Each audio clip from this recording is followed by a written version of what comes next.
Hello friends, welcome to Nadi learners. ये chapter 2 है plant और ये पार्ट 3 है। This video is brought to by Nadi learners. तो जैसे मैंने पिछली वीडियोज में आप सबको बता चुका हूँ कि प्लांट्स के कितने पार्ट होते हैं और किस तरह से काम करते हैं। जैसे स्टेम हो गया, वो किस तरह से काम करता है, लीफ कैसे काम करती है और फ्लावर कैसे काम करता है, ये सब बता चुका हूँ। और इस वीडियो में मैं आप सबको बताऊंगा कि कुछ इंपॉर्टेंट टॉपिक बच चुके हैं, वे जो जो सी टेट के ये पॉइंट ऑफ व्यू से बहुत ही इंपॉर्टेंट है, उन सब के बारे में मैं बताऊंगा इस वीडियो में। तो चलिए शुरू करते हैं फिर हम। तो जो सबसे पहले वो है special plant and their feature. तो कुछ स्पेशल प्लांट्स है, जैसे हो गए डेजर्ट ओक हो गए, जैसे आप देख ही रहे हैं। फिर हो गए फीचर प्लांट्स हो गए। तो इस तरह के कुछ प्लांट्स है जो इम्पोर्टेंट है, जो स्पेशल प्लांट्स है, और इनके फीचर किस तरह से होते हैं ये सब बताऊंगा। और ये जो प्लांट्स है जो भी इस वीडियो में बताऊंगा वो एग्जाम में बहुत ही इम्पोर्टेंट है और ये कई बार आ भी चुके हैं। तो चलिए शुरू करते हैं फिर। तो डेजर्ट ओक, सबसे पहले हम डेजर्ट ओक के बारे में बात करेंगे। तो डेजर्ट ओक होता क्या है? एक डेजर्ट ओक जो है वो एक प्लांट है, पेड़ है वो एक, जो बहुत ही अट्रैक्टिव पेड़ है। और ये मिडिल साइज का होता है और ये स्लोली ग्रोइंग पेड़ होता है, मतलब स्लो ग्रोइंग ट्री होता है, बहुत ही स्लोली स्लोली ग्रो करता है ये। और ये सबसे इंपॉर्टेंट चीज जो है इसमें वो कि ये कहाँ पे पाया जाता है? ये पाया जाता है ड्राई डेजर्ट में, मतलब सूखे रेगिस्तान में पाया जाता है। और किसके सूखे रेगिस्तान में, किस रीजन के सूखे रेगिस्तान में पाया जाता है? ये ऑस्ट्रेलिया के। तो ये सबसे इम्पोर्टेंट चीज़ है कि ये ऑस्ट्रेलिया में पाया जाता है, और ऑस्ट्रेलिया में भी जहाँ पे सूखा रेगिस्तान होता है, ड्राई डेजर्ट होता है, वहाँ पे पाया जाता है।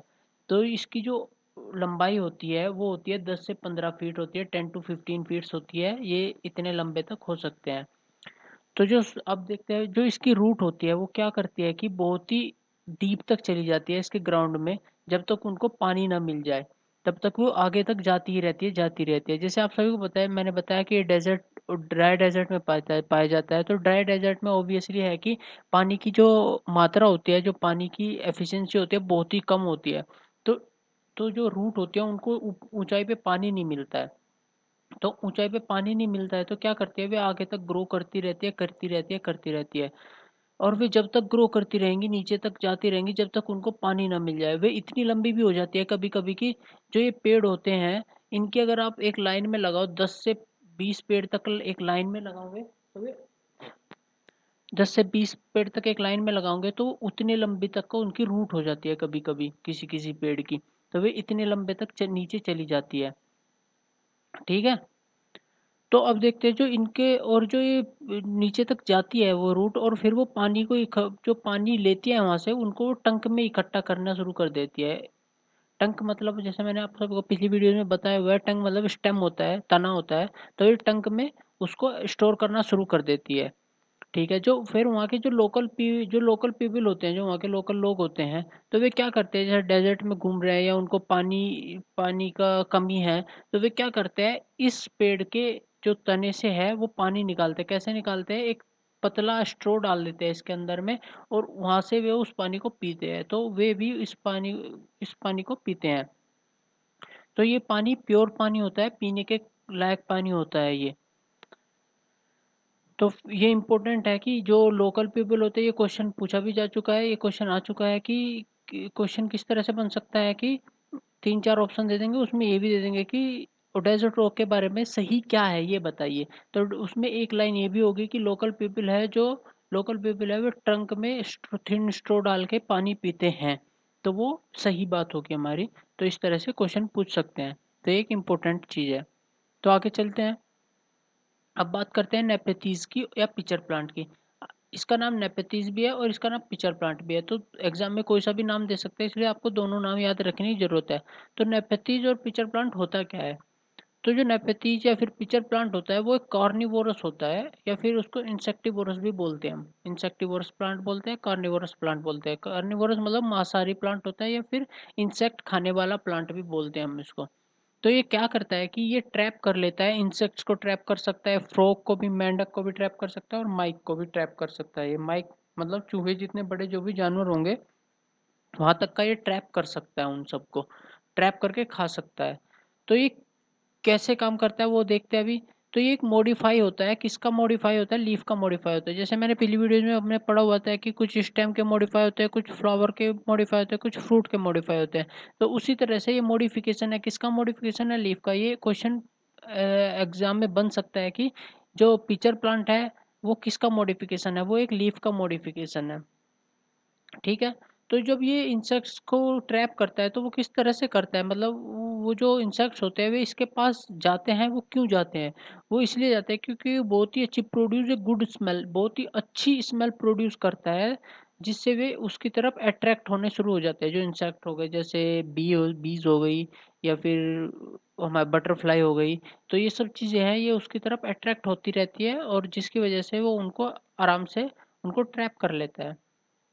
तो अब ये फाउंड कहाँ पे फाउंड होते हैं या कहाँ पे पाए जाते हैं, तो ये इंडोनेशिया में पाए जाते हैं, ऑस्ट्रेलिया में पाए जाते हैं, और जो इंडिया में है जहाँ जहाँ पे पाए जाते हैं वहाँ पे मेघालय, मेघालय में ये पाए जाते हैं। ये भी एक इम्पोर्टेंट चीज़ है कि ये कहाँ पे पाए जाते हैं। ठीक है। अब इसका एक इंटरेस्टिंग फैक्ट ये है कि जो ये फोटोसिंथेसिस की प्रक्रिया करते हैं, ये जो पिचर प्लांट होता है ये भी फोटोसिंथेसिस की क्रिया करता है या फोटोसिंथेसिस से अपना फूड बनाता है। तो जब ये फूड बना लेता है, जैसे हम सभी को पता है फूड बनाता है, तो फिर इसको जरूरत क्या होती है कि ये फिर इंसेक्ट्स को खाए। जैसे सब बाकी के प्लांट होते हैं वे फूड बनाते हैं अपना खुद से, फोटोसिंथेसिस करते हैं और फूड बनाते हैं, लेकिन उनको फिर इंसेक्ट खाने की जरूरत नहीं होती है। इसे ही क्यों होती है कि इंसेक्ट खाने की जरूरत, तो वो इसलिए होती है क्योंकि ये अपनी नाइट्रोजन की जो डेफिशिएंसी होती है उसको दूर करता है, नाइट्रोजन की डेफिशिएंसी को दूर करता है ये इंसेक्ट्स खा के। तो ये भी एक इम्पोर्टेंट क्वेश्चन बन सकता है कि जो पिचर प्लांट होते हैं वो फोटोसिंथेसिस करता है फिर भी उसको इंसेक्ट क्यों खाता है, तो वो इंसेक्ट इसलिए खाता है क्योंकि उसको नाइट्रोजन की अपनी कमी दूर करनी होती है। तो आगे चलते हैं। अब बात करते हैं खिजड़ी ट्री की। खिजड़ी ट्री बोल सकते हैं, खिजाड़ी ट्री भी बोलते हैं इसको, खिजाड़ी ट्री या खिजड़ी ट्री कुछ भी बोल सकते हैं हम इसको, इन दोनों में से। तो जो खिजारी ट्री या फिर खिजड़ी ट्री जो होता है वो राजस्थान में पाया जाता है। और जो एनवायरमेंटलिस्ट है, मतलब जो जो एनवायरमेंट के बारे में पढ़ाई करते हैं, वो सब क्या बता रहे हैं कि वो हम वार्न कर रहे हैं कि ये स्लोली डाइंग, मतलब ये आराम आराम से इसकी प्रजाति है वो खत्म होने की कगार पे आ चुकी है। जो खिजारी ट्री होता है उसकी जो प्रजाति है वो अभी समाप्त होने की कगार पे है, जो उन्होंने वार्निंग, ये वार्न दी गई है। तो अब इसकी थोड़ी हिस्ट्री देख लेते हैं। जो खिजाड़ी विलेज है वो जोधपुर के पास में पाया जाता, जोधपुर, ये जोधपुर एक खिजाड़ी विलेज है, वो जोधपुर राजस्थान के पास में है, जोधपुर के पास में है जो राजस्थान में है। और उसको ये खिजाड़ी विलेज का नाम क्यों मिला है, क्योंकि जो खिजड़ी ट्री होता है वो उसके आसपास में बहुत ज़्यादा उगते हैं, बहुत ज़्यादा उगते हैं, इसलिए उन पेड़ों की वजह से इस विलेज का नाम क्या हो गया है, खिजाड़ी विलेज नाम पड़ गया है इसका। तो इस विलेज का नाम खिजाड़ी विलेज क्यों पड़ा है, क्योंकि उसके आसपास में जो खिजड़ी ट्री है या खिजारी ट्री है वो उगते हैं। ओके। तो जो ये जो खिजारी ट्री का फ्रूट होता है वो बहुत ही प्रोटीन में रिच प्रोटीन होता है, बहुत ही ज़्यादा प्रोटीन होते हैं उसमें। और इसकी जो बार्क होती है वो भी मेडिसिन की तरह यूज़ की जाती है। तो अभी मैंने बताया था कि ये स्लोली डाइंग हो रहा है, मतलब ये स्लोली अपनी इसकी प्रजाति खत्म हो रही है, तो उसका सबसे इम्पोर्टेंट कारण ये है कि इसकी जो लकड़ी होती है वो, उस लकड़ी को इंसेक्ट हार्म नहीं दे सकते, मतलब जो उस लकड़ी को है वो इंसेक्ट कुछ भी हार्मफुल नहीं पहुंचा सकते। तो उसकी वजह से क्या करते हैं लोग, इसको काटते हैं, उससे अपने फर्नीचर्स बनवाते हैं, गेट बनवाते हैं, जिससे इंसेक्ट जैसे दीमक लग जाती है किसी किसी चीज़ों में, तो वो लगती नहीं है इस वाले पेड़ की लकड़ी में। तो इसीलिए उसका ज़्यादा उपयोग हो रहा है और उग कम रहे हैं वे, इसलिए वे अब जो है डाइंग की कगार पे है, या बोल सकते हैं हम मर रहे हैं, वे खत्म हो रहे हैं। तो उसका यही इम्पोर्टेंट का जो एक मेन कारण है, क्योंकि उसमें इंसेक्ट नहीं लगते और लोग उसका ज़्यादा उपयोग कर रहे हैं। तो चलिए आगे चलते हैं। फिर ये बनाना के बारे में है, छोटा सा है ये, बनाने के बारे में ज़्यादा इंपॉर्टेंट नहीं है, पर एक बार सुन लीजिए तो ठीक हो, मतलब क्वेश्चन पूछ लेते हैं कभी कभी इसमें से भी। तो जो बनाना का जो स्टेम होता है वो एक्चुअल में स्टेम नहीं होता है, जैसे मैंने पहले बताया था पहली वीडियोज में, जो बनाना का ट्री का जो स्टेम होता है वो एक्चुअल में स्टेम नहीं होता है। वो क्या होता है कि जो फ्लावर स्टॉक होते हैं उससे बना हुआ होता है, मतलब जैसे फ्लावर स्टॉक को होते हैं उसी से बना हुआ होता है, मतलब उसमें कोई ठोस वो लकड़ी नहीं होती, बस वो पत्तियों का एक बंडल की तरह बना हुआ होता है, पत्तियों का एक बहुत बड़ा मोटा बंडल की तरह होता है। और जो बनाना ट्री होता है वो एक हर्ब होता है, हर्ब की कैटेगरी में आता है, ये ध्यान रखना। और जो इसके फ्लावर होते हैं और फ्रूट होते हैं वो दोनों ईडेबल होते हैं, मतलब उनको खा सकते हैं, फ्लावर को भी खा सकते हैं, फ्रूट को भी खा सकते हैं। ठीक है। तब एक और छोटा सा इम्पोर्टेंट है, वो है कॉटन। जो कॉटन पेड़ होता है, इस पेड़ नहीं होता एक्चुअली, एक पौधा होता है। तो आप इसको एक बार सर्च करना, इसकी इमेज देखना। मैंने जानबूझ के नहीं लेकर आया इसकी इमेज, क्योंकि अगर आप सर्च करके पढ़ोगे तो आपको और अच्छे से समझ में आएगा। तो जो कोर्टोन का पेड़ होता है वो एक्चुअल क्या होता है कि वो इंडिकेटर प्लांट होता है कि वाटर डिफिशियंसी का, मतलब जहाँ पे भी आप लगाओगे, और ये क्या करता है कि इंडिकेट कर देता है कि इस वाली जहाँ पे भी लगा है, इस मिट्टी में, इस जमीन में पानी की मात्रा कम है कि नहीं है। तो इसीलिए इसको क्या ऐसे यूज करते हैं कि इसको क्रॉप के साथ, कि जो फार्मर होते हैं वे क्रॉप के साथ उगा देते हैं इसको, तो जिससे उनको पता चल जाता है कि कब उसमें सिंचाई करनी है कब नहीं करनी है। तो जब ये जो इसकी लीफ होती है कॉटन की, वो क्या हो जाती है, विल्ट हो जाती है, मतलब वो सिकुड़ने लग जाती है जब इसमें है पानी की कमी होती है। विल्ट का मतलब आप समझ गए, विल्ट का मतलब सिकुड़ने लग जाती है जब ये भी पानी की कमी होती है। तो उससे पता चल जाता है कि हाँ अब इसमें मिट्टी में पानी की कमी हो गई है। तो इस ये इंडिकेटर किस तरह से काम करता है, तो मान के चलिए ये जहाँ पे लगा है वो जमीन है, और ये छोटा सा इसका तना है। तो जो इसकी रूट्स होती है वे क्या होती है कि ज़्यादा अंदर तक नहीं जाती। जब ज़्यादा अंदर तक नहीं जाती तो क्या होता है कि जब तक उसमें नमी रहेगी या पानी रहेगा उस सॉइल में, तब तक तो वो सही रहेगा। और जैसे ही उसमें पानी ख़त्म होना शुरू हो जाएगा तो इसकी जो पत्ती है वो सिकुड़नी शुरू हो जाएगी, उसमें फिर से पानी देने की ज़रूरत पड़ेगी हमको। तो फिर आगे चलते हैं हम। अब बनियन ट्री के बारे में पढ़ते हैं। हमने पिछली वीडियोज़ में भी बनियन ट्री के बारे में काफ़ी कुछ पढ़ चुके हैं, तो ये एक जस्ट रिमाइंडर या फिर रिवीजन की तरह हो जाएगा, आप सब ध्यान से देख लेना। तो जो बनियन ट्री होती है उसकी जो लाइफ स्पैन होता है वो 20-200 साल तक का भी हो सकता है, 200 साल तक का भी हो सकता है, 200 साल से बड़ा भी हो सकता है। एक जो भी बनियन ट्री होता है, बनियन ट्री को हम बरगद का पेड़ भी बोलते हैं। बरगद का जो पेड़ होता है वो 200 साल भी उसकी वो होती है, क्या बोलते हैं, उम्र होती है। और जो इसकी ब्रांच से जो भी लटकता होता है, हैंगिंग होता है, किसी भी ओल्ड बनियन ट्री के ब्रांचेस से जो भी लटक रहा होता है वो एक्चुअल में उस पेड़ की रूट्स होती हैं। ये ध्यान में रखने वाली बात है कि जो ब्रांचेस से जो लटकता है बनियन ट्री की, वो ब्रांच नहीं होती है, वे रूट होती है। ब्रांच ऊपर होती है जो वर्टी, जैसे मान के चलिए ये पेड़ है और ये इसकी ब्रांच है, तो उससे जो लटक रहा होता है ना, तो वो क्या होता है, वो रूट होती है, वो ब्रांच नहीं होती है। जब पहले भी बता चुका हूँ मैं। तो ठीक है। तो जो रूट्स होती है वो कैसे काम करती है, एक पिलर की तरह काम करती है, क्योंकि ये बहुत ही दूरी तक फैला हुआ होता है। तो जब ये फैला होता है तो टूटने के चांस ज़्यादा होते हैं। तो फिर क्या करते हैं कि यहाँ से रूट निकलनी शुरू हो जाती है और सीधा जमीन के अंदर चल जाते हैं, तो वो एक पिलर की तरह काम करना शुरू कर देती है। ठीक है, आप समझ गए होंगे वो।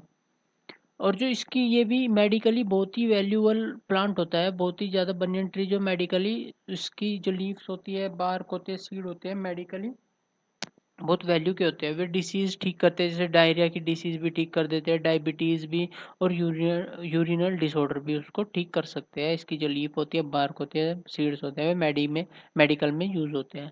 अब एक ही छोटी सी बात है, जो पोटैटो है, टोमेटो है और ग्रीन चिली है, उनके बारे में है। तो this plant came from India, from south America. तो ये जो है वो साउथ अमेरिका से आया है। टमाटो, पोटैटो और ग्रीन चिली कहाँ से आया है, साउथ अमेरिका से आया है।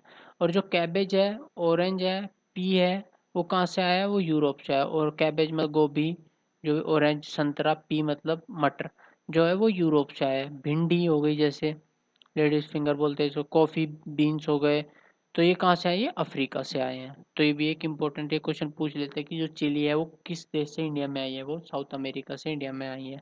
तो ये याद रखने वाली बात है। ओके, अब बात करते हैं कुछ other important things about plants. तो कुछ अलग, कुछ इम्पोर्टेंट थिंग है जो प्लांट के बारे में, कुछ इम्पोर्टेंट थिंग्स हैं उनके बारे में बात कर लेते हैं हम।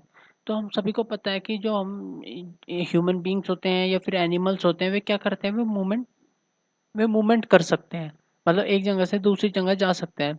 लेकिन जो प्लांट होते हैं वे इस तरह से मूवमेंट नहीं करते हैं, उनकी दूसरी तरह से मूवमेंट होती है। जो उनकी जो मूवमेंट होती है उसको हम क्या बोलते हैं, उसको हम बोलते हैं ट्रॉपिकल मूवमेंट। उसको क्या बोलते हैं, उसको बोलते हैं ट्रॉपिकल मूवमेंट। उसको बोलते हैं हम ट्रॉपिकल मूवमेंट। तो जो ट्रॉपिकल मूवमेंट होती है वो किस तरह से काम करती है वो देखते हैं एक बार हम।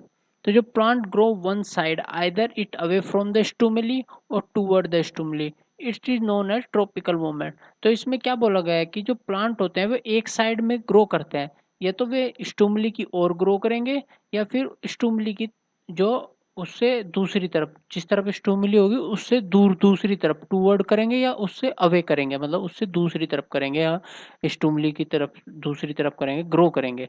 तो इसको ये क्या बोलते हैं, इसको ही ट्रॉपिकल मूवमेंट बोलते हैं। तो ये क्या है ये समझाता हूँ मैं, इस फिगर पे देखिए एक बार। तो मान के चलिए एक सन है, ठीक है, मान के चलिए ये सन है। तो इसकी जो सनलाइट है ये है सनलाइट, और ये आपका हो गया प्लांट। तो इस सनलाइट को ही क्या बोलेंगे, स्टूमुली बोला गया है यहाँ पे। इस सनलाइट को ही क्या बोला गया है, स्टूमुली बोला गया है। तो जो प्लांट है वो तो या तो फिर इस सनलाइट की तरफ को मुड़ेगा, ग्रो करेगा, इस सनलाइट की तरफ ग्रो करेगा, या फिर इससे दूसरी तरफ अपोजिट डायरेक्शन में ग्रो करेगा। तो एक ही, लेकिन ग्रो करेगा एक ही साइड, ये नहीं करेगा कि दोनों तरफ ग्रो कर रहा है, करेगा एक ही तरफ, या तो फिर सनलाइट की ओर ग्रो करेगा या फिर उसके अपोजिट ग्रो करेगा। तो इसी मूवमेंट को क्या बोलते हैं, ट्रॉपिकल मूवमेंट बोलते हैं। अब समझ में आया कि ट्रॉपिकल मूवमेंट किसे बोलते हैं। जब एक जो प्लांट होता है वो सनलाइट की ओर अगर वो क्या बोलते हैं ग्रो किया, या फिर उससे अपोजिट ग्रो किया, उसी को क्या बोलेंगे, ट्रॉपिकल मूवमेंट बोलेंगे। ठीक है, तो अब अगला पॉइंट देख लेते हैं। This response of the plant to the light stimuli is known as phototropism. तो जो ये रिस्पॉन्स करता है लाइट की ओर या फिर लाइट की तरफ को जो रिस्पॉन्स करता है, या फिर लाइट से दूर जो रिस्पॉन्स करता है, कोई सा भी रिस्पॉन्स दोनों में से, या तो लाइट की ओर या फिर लाइट से दूर कोई सा भी रिस्पॉन्स करता है, उसको उस रिस्पॉन्स को क्या बोलते हैं, उसको फोटोट्रोपिज्म रिस्पॉन्स बोलते हैं। उस रिस्पॉन्स को जो ये एक प्लांट करता है, या तो लाइट की ओर करेगा या लाइट से अलग करेगा, उस रिस्पॉन्स को फोटोट्रोपिज्म रिस्पॉन्स बोलते हैं। ठीक है, अब देखते हैं कि जो ये फोटोट्रोपिज्म रिस्पॉन्स होता है वो कितने प्रकार का होता है, टू टाइप का होता है। अगर जो प्लांट है वो लाइट की ओर मूव करेगा, मतलब ये प्लांट है अगर ये लाइट की ओर मूव कर रहा है, तो इसको क्या बोलेंगे, इसको पॉजिटिव फोटोट्रोपिज्म बोलेंगे, पॉजिटिव फोटोट्रोपिज्म। और जब ये लाइट से अवे, मतलब लाइट के अपोजिट डायरेक्शन में मूव करेगा या ग्रो करेगा, मूवमेंट करेगा, उसको क्या बोलेंगे, उसको बोलेंगे नेगेटिव, सॉरी, उसको क्या बोलेंगे, उसको बोलेंगे नेगेटिव फोटोट्रोपिज्म। उसको बोलेंगे हम नेगेटिव फोटोट्रोपिज्म। तो अब समझ में आया, जब ये मूवमेंट टूवर्ड द लाइट करेगा उसको तो बोलेंगे पॉजिटिव फोटोट्रोपिज्म, और जब ये अवे फ्रॉम द लाइट करेगा मूवमेंट, तो उसको बोलेंगे नेगेटिव फोटोट्रोपिज्म। और जो प्लांट की मूवमेंट होती है उसको बोलते हैं ट्रॉपिकल मूवमेंट। बस ये इसमें यही इंपॉर्टेंट है मूवमेंट में। अब आगे चलते हैं। तो इसका मैकेनिज्म क्या होता है, फोटोट्रोपिज्म का जो मैकेनिज्म होता है वो किस तरह से काम करता है। अच्छा, जो इसको मूवमेंट करवाता है पहले वो देख लेते हैं। तो जो मूवमेंट करवाता है किसी भी पेड़ को, मान के चलिए एक पेड़ है या प्लांट है, इसको जो मूवमेंट करवाएगा वो क्या होगा, ऑक्सिन नाम का जो हार्मोन होगा, ऑक्सिन, ऑक्सिन नाम का जो हार्मोन होगा वो करवाएगा। ऑक्सिन नाम का एक हार्मोन होता है, हर एक प्लांट में होता है, और वो मूवमेंट करवाता है किसी भी प्लांट की टूवर्ड द लाइट और अवे फ्रॉम द लाइट। ठीक है ना। तो ये कैसे करता है, जब लाइट जो जो ऑक्सिन नाम का जो ये हार्मोन होता है, ये क्या होता है, ये हमेशा डार्क साइड की ओर भागता है, move toward the dark side. मान के चलिए यहाँ पे लाइट है, ऊपर लाइट है, ठीक है, ये ऊपर सनलाइट है, तो ये जो ऑक्सिन जो हार्मोन होगा वो नीचे नीचे नीचे जाएगा। ठीक है, अब लाइट इस तरफ आई है, तो जो ऑक्सिन तो इस तरफ चला जाएगा, जो ऑक्सिन जो भी हार्मोन है वो इस तरफ चला जाएगा, तो डार्क की तरफ चला जाता है। लाइट जिस तरफ रहेगी उसके अपोजिट में चला जाएगा। और फिर मान के चलिए लाइट इधर है, तो ये उस तरफ चला जाएगा। तो उसके तरफ जाने से क्या होगा, एक तरफ जो खाली जो होता है वहां से वो बैंड हो जाता है, जो पेड़ होता है जिस तरफ से वो खाली होता है उस तरफ बैंड हो जाता है। तो ये क्या हुआ, ये एक तरह से ऑक्सिन की वजह से ही, जो ऑक्सिन जो हार्मोन होता है उसकी वजह से ही ये मूवमेंट करता है प्लांट। तो बस ये याद रखना कि जो प्लांट मूवमेंट करेगा वो ऑक्सिन हार्मोन होता है उसकी वजह से करता है, और जो ऑक्सिन हार्मोन होता है वो हमेशा डार्कर साइड की ओर ही रहता है, लाइट साइड में कभी नहीं आता है वो। बस, तो आगे देखते हैं हम। अब देख लेते हैं कि रेस्पिरेशन। जो प्लांट्स में जो इम्पोर्टेंट है वो है रेस्पिरेशन। रेस्पिरेशन का मतलब क्या होता है? रेस्पिरेशन का मतलब होता है सांस लेना, श्वसन प्रक्रिया भी बोलते हैं इसको हम हिंदी में। तो सबसे पहले ये देख लीजिए एक बार, जो प्लांट होते हैं उसमें दो प्रोसेस होती है, एक तो फोटोसिंथेसिस, एक रेस्पिरेशन। तो फोटोसिंथेसिस क्या होती है? फोटोसिंथेसिस तो होता है खाना बनाने की प्रक्रिया, वो मैं आगे बताऊंगा, अभी रेस्पिरेशन पढ़ रहे हैं हम। तो ये बस ये याद रखिए, जो फोटोसिंथेसिस होती है वो तो खाना बनाने की प्रक्रिया होती है, और जो रेस्पिरेशन होता है वो सांस लेने की प्रक्रिया होती है। अब ये दोनों अलग अलग चीजें होती हैं, इनको अलग अलग ही समझना है अब आपको। तो रेस्पिरेशन जो होता है वो क्या होता है वो देखते हैं। तो हम सभी को पता है, जो एनिमल्स होते हैं, ह्यूमन बींग्स होते हैं, एनिमल्स होते हैं, ह्यूमन बींग्स होते हैं, उनको सांस लेने की जरूरत होती है। उसी जो भी सांस लेते हैं तो ये क्या करते हैं? ऑक्सीजन तो ग्रहण करते हैं, ऑक्सीजन को तो लेते हैं, और फिर क्या बोलते हैं, कार्बन डाइऑक्साइड को हाइड्रो कार्बन डाइऑक्साइड को छोड़ते हैं। समझ में आ गया? कार्बन डाइऑक्साइड को, CO2 को क्या करते हैं? छोड़ते हैं। ये समझ में आ गया? हमें पता ही है, ये तो बचपन से सीख रहे हैं।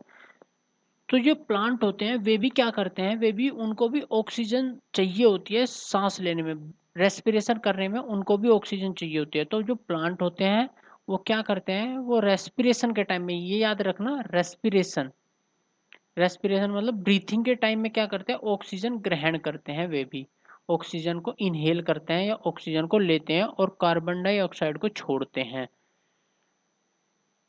कार्बन डाइऑक्साइड को छोड़ते हैं। ये याद रखने वाली बात है, कार्बन डाइऑक्साइड को छोड़ते हैं सभी लिविंग बींग्स। रेस्पिरेशन में जो एक तरह से याद कर सकते हैं, रेस्पिरेशन में सभी लिविंग बींग, एनिमल हो, ह्यूमन बींग हो, प्लांट्स हो, सब ऑक्सीजन लेते हैं और कार्बन डाइऑक्साइड छोड़ते हैं। अभी मैं आगे बताऊंगा ऐसा क्यों है।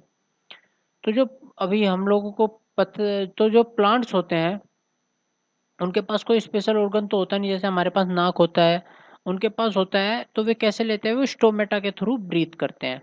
ठीक है, ओके। अब देखते हैं, respiration in a plant are just opposite the process of photosynthesis. तो ये लाइन है जो आपको समझने वाली लाइन है। तो जो रेस्पिरेशन होता है वो जस्ट अपोजिट होता है फोटोसिंथेसिस की प्रक्रिया से। तो एक बार यहाँ देख लेते हैं, जो रेस्पिरेशन होता है हम सबको पता ही है, अभी मैंने बताया, रेस्पिरेशन में क्या करते हैं? ऑक्सीजन जो होते हैं उसको लेते हैं, इनहेल करते हैं, और कार्बन डाइऑक्साइड को छोड़ देते हैं। ये किसका है? ये रेस्पिरेशन का है, रेस्पिरेशन, रेस्पिरेशन। और जो फोटोसिंथेसिस, फोटोसिंथेसिस को क्या बोलते हैं हम? फोटोसिंथेसिस को हम खाना बनाने की प्रक्रिया भी बोलते हैं। उसमें क्या होता है? उसमें होता है जस्ट अपोजिट। उसमें कार्बन डाइऑक्साइड तो लेते हैं पेड़, और ऑक्सीजन को छोड़ देते हैं। तो याद रखना कि रेस्पिरेशन में ऑक्सीजन और ऑक्सीजन ली जाती है और कार्बन डाइऑक्साइड छोड़ी जाती है, और फोटोसिंथेसिस में उल्टा होता है, कार्बन डाइऑक्साइड ली जाती है और ऑक्सीजन छोड़ी जाती है। ये बस एक इस तरह से याद रखते हैं। सांस लेने में जैसे हम सांस लेते हैं, ऑक्सीजन जरूरत ही पड़ती है सबको, और जो फोटोसिंथेसिस जब खाना बनाते हैं, जब उनको कार्बन डाइऑक्साइड की जरूरत होती है, तो वे कार्बन डाइऑक्साइड लेते हैं। तो बस एक अभी, एक ये थोड़ा सा इम्पो वो है, इस डायग्राम में देखें, जो फोटोसिंथेसिस होता है वो दिन में चलता है, और रेस्पिरेशन भी दिन में होता है। और रात में क्या होता है? फोटोसिंथेसिस रात में नहीं होती है, फोटोसिंथेसिस की प्रक्रिया मतलब खाना बनाने की प्रक्रिया रात में नहीं होती है, लेकिन रेस्पिरेशन चलता रहता है रात में भी प्लांट का।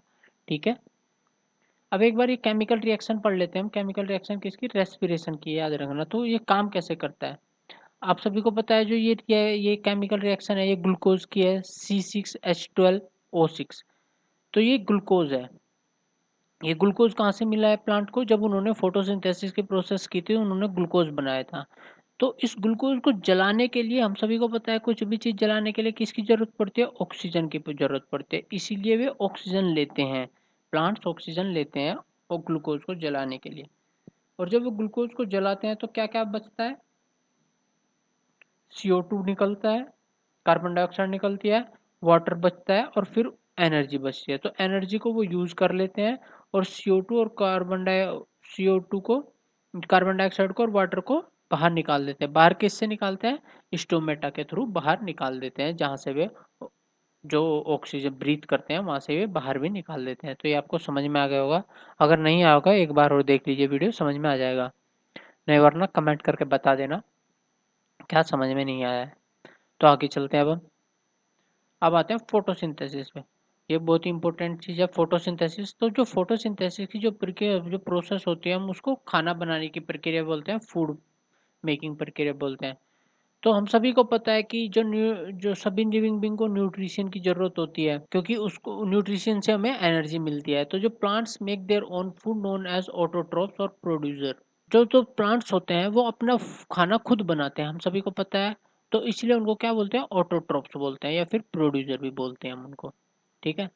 और खाना कौन बनाते हैं, ग्रीन प्लांट ही खाना बनाते हैं। जैसे मैंने आपको पिछली वीडियो में बताया, किसकी यूज करके, कार्बन डाइऑक्साइड का यूज करते हैं और वाटर का यूज करते हैं। अब ये समझने वाली चीज आ गई है, क्योंकि यहाँ रेस्पिरेशन और फोटोसिंथेसिस को साथ साथ में समझना आप एक बार कंपेयर करके समझना।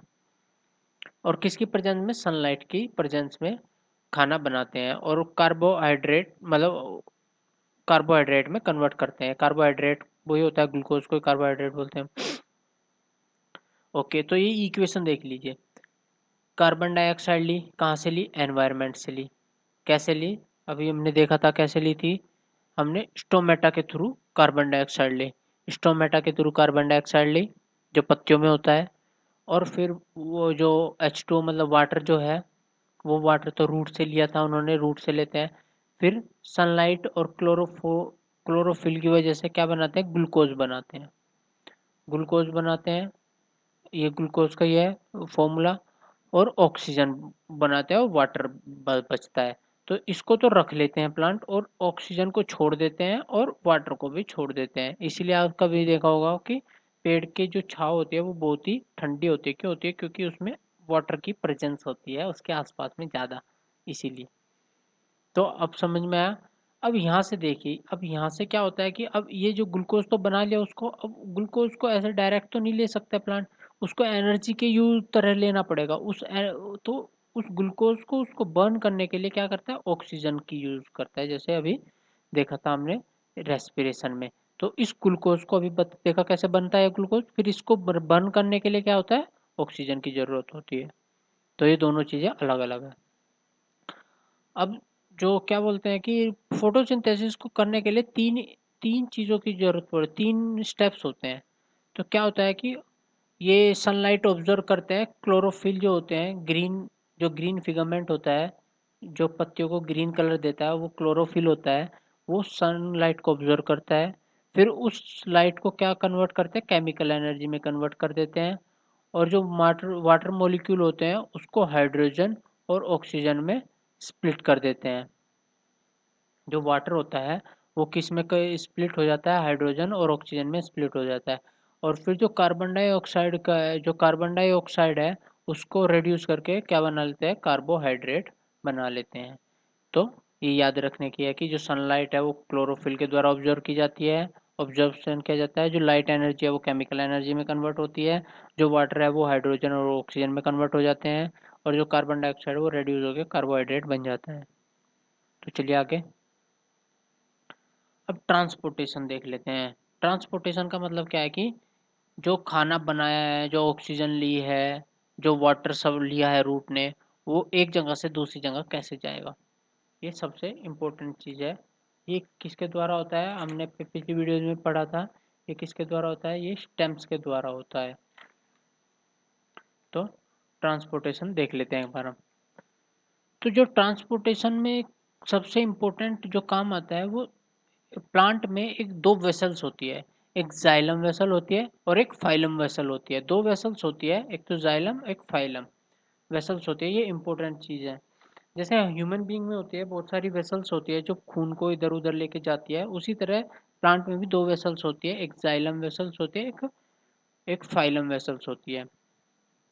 तो जो जाइलम वेसल्स होती है वो वाटर को वाटर को ले जाने का काम करती है।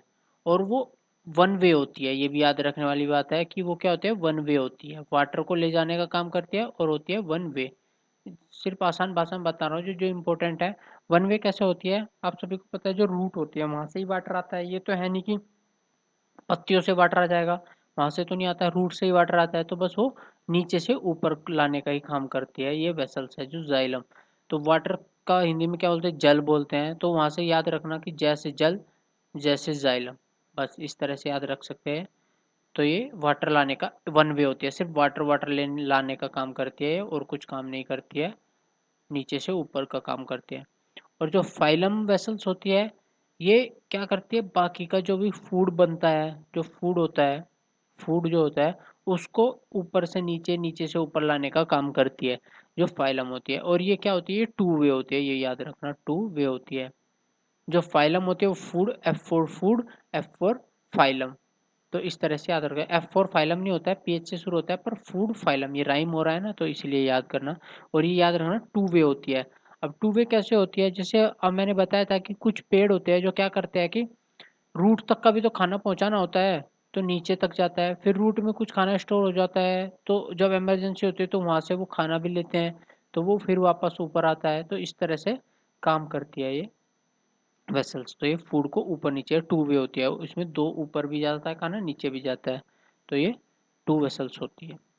ठीक है, thank you. For more videos subscribe, like and share, और कमेंट करके बताइए जो भी कोई डाउट हो तो। और ये हमारा फेसबुक पेज है, इसको लाइक कर दीजिए। इसका जो पीडीएफ है वो मैं इसी फेसबुक पेज पे डालता हूँ, और बाकी के जो भी कंटेंट होता है, जो भी नोट्स होते हैं वो यहाँ पे ही डालता हूँ मैं।